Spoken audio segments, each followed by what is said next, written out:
Assalamualaikum. This is me, Sakleen Zahid. I'm telling you about my experience that we were went to the 3G Mart. So we had a great experience at there. तो हम जाने से पहले सबसे पहले हमने उनसे पहले टाइम लिया था सर से 3G मार्ट के मैनेजर से कि सर हम आप कितने बजे फ्री आप हमें कितने बजे तक का टाइम दे सकते हैं। तो हम उनके पास तकरीबन 12 बजे पहुँचे थे।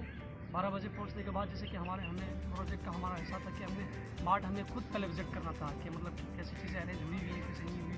तो उनके बाद जैसे कि हमें टाइम दिया हुआ था तो 2 बजे हमारी मीटिंग सेट थी मैनेजर के साथ। तो हम 2 बजे उनके पास बैठे थे तो पहले गपशप की उनसे हाल वाल लिया कि मतलब सर आप कैसे हैं और वगैरह वगैरह ऐसे ऐसे। फिर उसके बाद हमने उनके साथ फॉर्मल डिस्कशन की जैसे कि हमारे प्रोजेक्ट का हिस्सा था हमें क्वेश्चन लिस्ट डाउन हुए हुए थे तो हमने उनसे वो क्वेश्चन किए। फिर उन्होंने मतलब उसके हवाले से उन्होंने बहुत ही एक अच्छा हमें रिस्पॉन्स दिया और आखिर में उन्होंने हमें अपना मतलब कि पूरा मार्ट खुद विज़िट भी कराया और अपना पूरा जो मार्ट था जो विज़िट भी कराया हमें अपने पूरे प्रोसेस भी बताया कि हम अपनी प्रोडक्ट्स वगैरह कैसे लेते हैं और कैसे सेल करते हैं पूरा अरेंज किया। और कस्टमर के हवाले से उन्होंने बताया कि हम किसको टारगेट करते हैं और किसको टारगेट नहीं करते हैं। तो उनमें सबसे बड़ी अच्छी बात ये थी कि जो उन्होंने बताया कि उनके जो मेन कस्टमर है ना वो लेडी को वो टारगेट करते हैं क्योंकि वो कह रहे थे कि आजकल हमारी मार्केट में जो वुमेन्स है ना वो ज़्यादा होती है मतलब जैसे कि जो शादीशुदा होती हैं तो वो मतलब अपने हस्बैंड को ज़्यादा वही खर्चा करवाती है ना।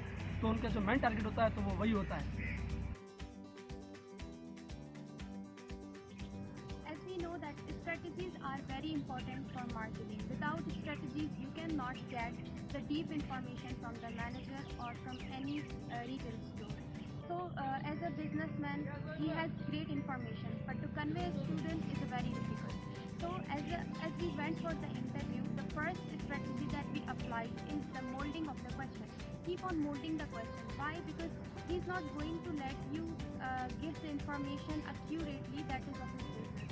So let other members ask certain questions and you just keep on thinking how to mold that question which was not answered previously.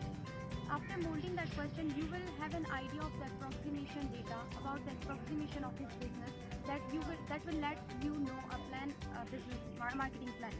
And other is, as a customer, you must have visited his retail store or restaurant. You must know what are the weaknesses and what are the strengths in that business.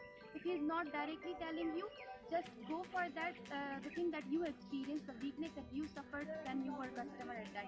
Ask question related to that, then he will definitely answer you. In this way, these are the strategies that will help you to develop a good marketing plan.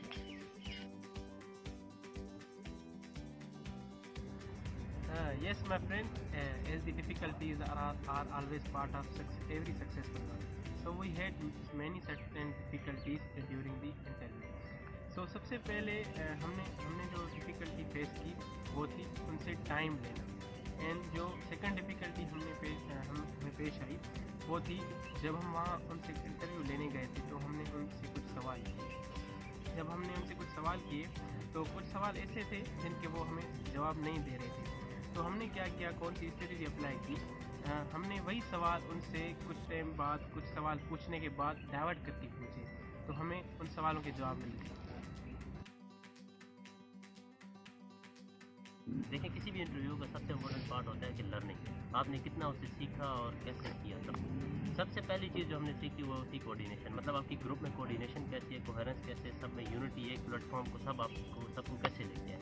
Number 2 थी कि आपने conduct कैसे किया, सबको on the spot कैसे लेके आए। उसके बाद मैनेजर्स के साथ आपका बिहेवियर कैसे था क्वेश्चन में। फॉर एग्जांपल अगर एक क्वेश्चन का वो आंसर नहीं कर रहा तो आपने कैसे उसे ऐसे एंगेज रखा कि बाद में दूसरे ही आपके सबऑर्डिनेट ने उससे क्वेश्चन किया कि वो उससे आपने आंसर लिखवा दिया। और नंबर 3 चीज़ जो है वो स्वाट एनालिसिस। स्वाट एनालिसिस जैसे हम सबको पता है मार्केटिंग में सबसे इम्पोर्टेंट हैं और डिफ़िकल्ट भी होते हैं किसी भी इंटरव्यूअर से निकलवाना। तो अब इसमें स्वाट एनालिसिस में स्ट्रेंथ, वीकनेस, अपॉर्चुनिटीज़ और थ्रेट था। तो ये सबसे इम्पोर्टेंट और डिफ़िकल्ट था।